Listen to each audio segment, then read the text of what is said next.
Assalamualaikum warahmatullahi wabarakatuh. Waalaikumsalam warahmatullahi wabarakatuh. Jadi di sini kedatangan kami untuk menemui Bapak selaku advokat, ingin mewawancarai terkait seperti apa pendaftaran tanah untuk memenuhi mata kuliah kami, yaitu hukum agraria. Baik, langsung saja. Kami ingin menanyakan bagaimanakah pelaksanaan pendaftaran tanah tersebut, Pak? Oke, baik, terima kasih kedatangan teman-teman mahasiswa UIN ya, semester 5, Vanessa dan Mbak Feby ke kantor kita untuk memenuhi tugas mata kuliah tadi. Yang pertama, bagaimana tata cara pendaftaran ya. Yang pertama itu kita harus lihat alasan tanah dulu yang pertama ya. Jadi ada jenis-jenis suratnya di dalam pertanahan ini. Yang pertama itu dari letter C, ya kan? Atau di situ nanti ada SKT, surat keterangan tanah, atau SKGR, surat keterangan ganti rugi gitu. Jadi mau tidak mau harus melibatkan notaris. Nah, notaris nanti yang proses ke BPN dia. Proses itulah harus dilewati dulu. Kalau dia dari kelurahan, maka dia harus minta leges dari camat tuh biasanya. Kalau SKGR dia camat tuh yang mengeluarkan, kelurahan dan camat.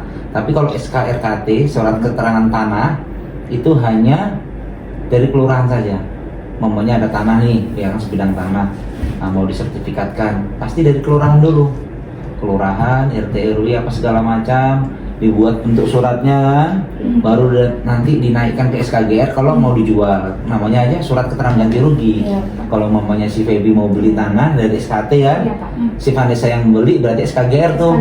Iya. Dan nanti kalau mau dibuat sertifikat, dinaikkan ke SHM kan, nanti alas haknya ditulis. Jadi kalau di dalam sertifikat tadi ada catatannya tuh, kemana aja.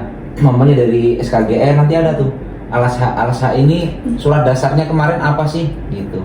Kalau umpamanya surat dasarnya awal adalah SKGR, berarti nanti keterangan di SHM itu ya SKGR ya. Ya baik Pak, selanjutnya selain kita kan bisa mendaftarkan tanah, tapi kan pasti adalah suatu kendala nih Pak. Saya ingin tahu Pak, kendala apa saja yang terjadi selama proses pendaftaran tanah? Apakah ada atau tidak Pak? Oh banyak kendala tanah, apalagi ada mafia tanah kan. Kendala tanah di Indonesia itu sangat banyak, khususnya di Pekanbaru lah, nggak usah di Indonesia lah. Saya sendiri aja mengurus tanah ya kan, sampai bertahun-tahun belum selesai kan. Kendalanya banyak. Yang pertama dimulai dari BPN-nya. Kalau dari notarisnya cepat, kita datang hari itu, terima berkas, selesai kan, mau balik nama. Contohnya nih mau balik nama. Kenapa sih kalau kita orang biasa mau balik nama ini sampai bertahun-tahun gitu? Iya, sampai bertahun-tahun. Saya balik nama sertifikat saya sendiri itu sampai 2 tahun baru selesai. Tapi kenapa kalau orang yang punya power cepat kan begitu? Berarti ada permainan apa nih di lingkaran setan tadi di BPN? Iya kan? Berarti apa profesionalisme bekerja BPN ini kurang maksimal dia. Kenapa kalau yang punya power cepat, kendalanya di situ Mas? Apa Mbak? Sorry. Kadang-kadang tukang ukurnya yang lama, ya kan? Contoh ini satu nih, kita ngurus di Kampar Bet ya, benar? Tanah kita udah ada 2 bulan Bet itu ya. Lebih 2 bulan tuh, belum diukur-ukur sampai sekarang.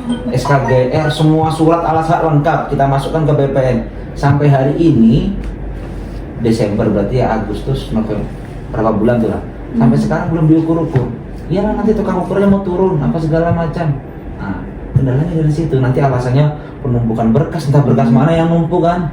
Tapi kalau anggota dewan yang telepon, nah itu tolonglah saudara saya buatkan sertifikat, nggak sampai seminggu jadi. Nah, kendalanya di situ. Berarti Pak, kinerja mereka. Berarti dengan kata lain kurang gesit ya Pak? Iya, kinerja profesionalisme bekerja kurang. Berarti ya. Iya, makanya sekarang ada Jokowi itu untuk ngegas kan, mafia-mafia tanah siapa presiden kita kan.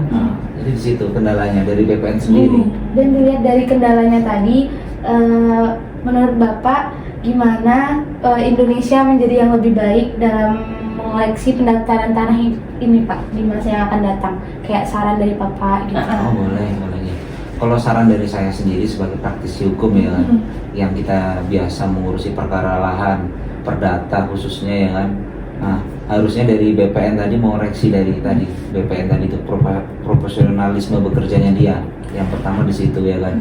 Kalau BPN tidak punya integritas, dia tidak profesional ya kan. Nah, maka dia pun tidak boleh pandang bulu dalam mengambil berkas dari siapa nih, keluarga siapa. Sekarang BPN BPN kasarannya kalau ngomong pandang dulu, oh, ini siapa dulu nih yang mau kita apa, ada ininya enggak gitu kan. Kalau ada cepat, kalau nggak ada, saya ngalamin itu sendiri. Saya pribadi sendiri ngalamin, nggak pakai orang dalam, ada orang dalam, cuma nanti aja lah aku pakai jalan biasa aja dulu. Lamanya sampai lebaran monyet tuh jadi itulah. Maka BPN tuh seharusnya dia lebih gesit lagi, lebih cepat. Siapa kalau dia tidak profesional, udahlah nggak usah kerja di sini, begitu kan. Alasannya penumpukan berkas yang mana mau numpuk begitu kan. Kan sudah dibatasi, apalagi kayak pandemi. Saya tanya kawan notaris, satu hari dari satu notaris itu 40 berkas. Kan bisa 40 berkas diselesaikan hari ini. Iya, kalau seminggu udah berarti ada 7 berkas kan. Kalau nggak dikerjakan ya numpuk segunung. Makanya satu hari harus diselesaikan. 40 nggak salah, 40 berkas. Kan banyak pegawainya, 40 berkas. Kalau dia profesional pasti selesai tuh. Sekarang kan profesionalnya nggak ada. BPN tuh marwahnya di mana dia, gitu kan. Nanti apalagi sampai ada sertifikat ganda apa segala macam. Nah, maka BPN tuh harus mendata nih, mencatat, ya kan. Entah harusnya mereka membuat sosialisasi nih, BPN pusat ya kan, atau provinsi ya kan, dia membuat sosialisasi ke masyarakat. Yuk, siapa masyarakat yang tanahnya belum tercatat nih, yang belum ada suratnya, harusnya begitu kan. Kalau dia namanya orang awam nih, dia nggak paham kan, orang awam kayak mana lah ini buat surat ini, nanti mahal apa segala macam, ya kan. Pemerintah buat program gratis, sertifikat buat yang masyarakat tidak mampu kan gitu. Masalahnya kalau di Indonesia dibuat gratis, yang kaya pun ikut jadi miskin ya, gratis aja lah kan begitu. Harusnya pemerintah buat program seperti itu, sosialisasikan ke masyarakat. Tanah-tanah yang terlantar, ayo tanah-tanah adat, tanah-tanah yang mana masih sengketa diselesaikan, mana yang belum ada suratnya dibuat. Karena kalau di dalam undang-undang pokok agraria itu, kalau tanah tidak didaftarkan, itu undang-undang nomor tahun 2000 berapa pokoknya, pasal 5 lah, tahunnya saya lupa, kan banyak tuh undang-undangnya kan. Itu kalau ditelantarkan selama 5 tahun, ya kan, 5 tahun aja nih, apalagi sampai 10 tahun, itu maka kembali ke negara tuh tanah. Wajib. Iya, sekarang Vanessa punya sebidang tanah nih, ditelantarkan kan, pergi ke Kalimantan. Apalagi tinggal sampai 10 tahun, 20 tahun ini harus udah balik ke negara lagi untuk hutan lindung, untuk bangunan, untuk pemekaran daerah. Ada tuh di undang-undang pokok agraria. Jadi ini ya Pak, dampaknya jika kita tidak mengurus pendaftaran tanah tadi itu ya Pak. Kan masyarakat nggak tahu. Terus jangan marah dong kalau tanahnya ditelantarkan. Ya kan, saya punya klien tuh beli tanah dari tahun 92 sampai tahun 2020 ditelantarkan. Udah berapa tahun tuh ya kan? Udah lebih dari 20 tahun. Habis itu sekarang tanahnya diambil orang, marah. Habis itu minta konsultasi ke saya. Bapak jangan marah-marah Pak. Orang itu berhak ambil tanah Bapak lah. Bapak punya surat memang, cuman berapa tahun punya tanah nggak ditengok kan gitu. Alasannya sibuk. Nggak mungkin selama 20 tahun Bapak sibuk terus. Nggak ada waktunya, nggak masuk di akal. Malah saya selesaikan perkaranya gitu. Iya. Jadi harus ada perpanjangan gitu ya Pak? Iya, bukan perpanjangan. Dia harus intinya diurus. Umpamanya sebidang tanah nih, tanah kosong gitu kan, kan bisa buat tanaman. Kalau tanaman kan nggak ditelantarkan. Iya. Yang namanya ditelantarkan ini disehatkan aja gitu kan. HP Vanessa disehatkan aja, nggak dipegang-pegang. Kan lama-lama rusak juga HP-nya. Betul. Tanah kalau ditelantarkan kan jadi semak. Nah itu yang namanya ditelantarkan. Jadi dia tanahnya nggak boleh ditelantarkan. Setidaknya di situ ditanamin untuk bercocok tanam. Setidaknya kan tanah itu kalau tidak ditanamin, diurus, dirapikan, dibabat atau dibuat gubuk-gubukan, intinya dipakai. Kalau ditelantarkan negara berhak mengambil gitu.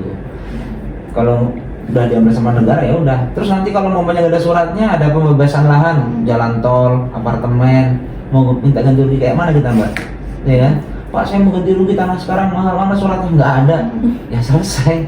Jadi nggak bisa diganti rugi gitu. Iyalah, sekarang dibilangnya ini tanah peninggalan datuk apa segala macam lah kan, namanya orang Minang atau orang Jawa atau orang Batak, ini peninggalan kakek kita atau segala macam. Ya diuruslah suratnya. Pasti kan ada tuh, kalau ada surat wasiat masalah tanah, pasti ada tuh selembar kertas gitu ya. Kalau zaman terdahulu tuh itu bisa diurus ke kelurahan, ke RT, ke RW, ke camat, jadilah SKGR. Masyarakat nggak tahu. Nah, coba kalian pulang ya, rumahnya pelosok nggak? Kalau pelosok, tengok masyarakat mana yang belum mendata tanahnya, segera Vanessa bantu. Iyalah, kami kan mahasiswa, agen of change dan tahu agen perubahan kan. Nah, Iya. sampaikan ada, oh ini tolong dibantu, udah saya bisa. Kan banyak kawan-kawan dosen nanti, ada notaris bantu, begitu. Betul, Pak. Ya. Eh, Ya. Jadi segitu pertanyaan Iya, yang iya. kami pertanyakan kepada Iya, oh. Saya pun juga dengan penjelasan Bapak tadi saya sudah mengerti Udah bisa nangkap ya? Iya, Pak. bagaimana Tapi pendaftaran. ada Febi mau yang Iya, bertanya iya. Pak tentang ini Pak, yang tentang tol ke Sumbar itu Pak. Oh iya Pak. Kan itu kan ada kendala, katanya kendala tanah ya Pak.